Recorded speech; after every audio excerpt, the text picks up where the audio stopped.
થાકેલાઓને શબ્દથી આશ્વાસન. ભાઈ ભક્તસિંહ. નવેમ્બર 21.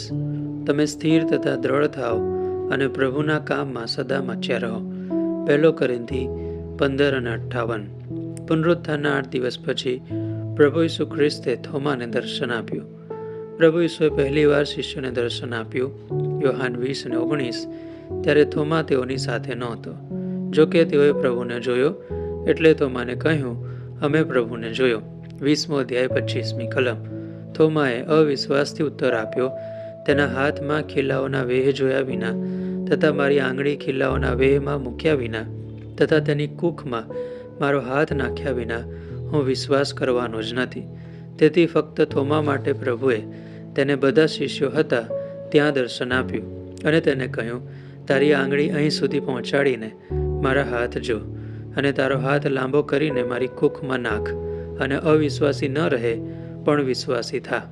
અને થોમાએ ઉત્તર આપ્યો કે મારા પ્રભુ અને મારા દેવ. ઈસુએ તેને કહ્યું, તે મને જોયો છે માટે તે વિશ્વાસ કર્યો છે. જેઓએ જોયા વિના વિશ્વાસ કર્યો છે તેઓને ધન્ય છે.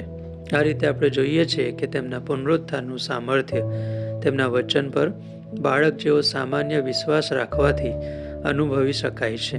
તેના માટે આપણે ભાવનાઓ પર, ચિહ્નો પર કે સ્વપ્નો પર પોતાના જીવના સંતોષ ખાતર આધાર રાખવાનો નથી. મોટી સંખ્યામાં વિશ્વાસીઓ આત્મિક વૃદ્ધિ માટે અને દેવનું સામર્થ્ય મેળવવા માટે ચિહ્નો પર ભરોસો રાખે છે. તેથી તેઓ આત્મિક રીતે સૂકા રહે છે. આપણને સરળ વિશ્વાસ કરવા દ્વારા, તેમના વચનોનો દાવો કરવા દ્વારા, તેમનું વચન વાંચવા દ્વારા અને પ્રશ્ન પૂછ્યા વિના દરેક બાબતમાં તેમની આજ્ઞા માનવા દ્વારા તેમનું સામર્થ્ય માણવાનો હક મળે છે. પછી આપણા પ્રભુ સ્વર્ગારોહણ પહેલાં બેથાનિયામાં શિષ્યોને મળ્યા. લુક 24:50. તેમણે આજ્ઞા આપી કે આખા જગતમાં જઈને આખી સૃષ્ટિને સુવાર્તા પ્રગટ કરો. માર્ક 16:15. પછી તેઓની દ્રષ્ટિથી વાદળાએ તેને ઢાંકી દીધો. તે જતો હતો ત્યારે તેઓ આકાશ તરફ એકી નજરે જોઈ રહ્યા હતા. એવામાં ઉજળા વસ્ત્ર પહેરેલા 2 પુરુષ તેઓની પાસે ઊભા રહેલા હતા. તેઓએ કહ્યું કે ગાલિલના માણસો, તમે આકાશ તરફ જોતા કેમ ઊભા રહ્યા છો? એ જ ઈસુ જેને તમારી પાસેથી આકાશમાં લઈ લેવામાં આવ્યો છે, તે જેમ તમે તેને આકાશમાં જતા જોયો તેમ જ પાછો આવશે.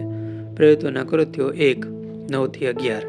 આ રીતે તેઓ તેમના સ્વર્ગારોહણના સાક્ષી બન્યા અને તેઓને તેમના ગૌરવી દ્વિતીય આગમનનું યોહાન 14:3 પ્રમાણેનું વચન આપવામાં આવ્યું. તે પોતાનાને લેવા પાછા આવશે. દેવની યોજના અનુસાર આપણી આસપાસના લોકોને સુવાર્તા આપીએ ત્યારે દિન પ્રતિદિન આપણે તેમના પુનરુત્થાનનું સામર્થ્ય અનુભવી શકીએ છીએ. આપણે જ્યારે બીજા વિશ્વાસીઓને તેમના દ્વિતીય આગમનની તૈયારીમાં રવિવારની ભજન સેવામાં ભાગ લેવા દ્વારા અને નિયમિત રીતે વિશ્વાસુપણે રોટલી ભાંગવા દ્વારા મદદ કરીશું, ત્યારે આ સામર્થ્ય વધતું જશે.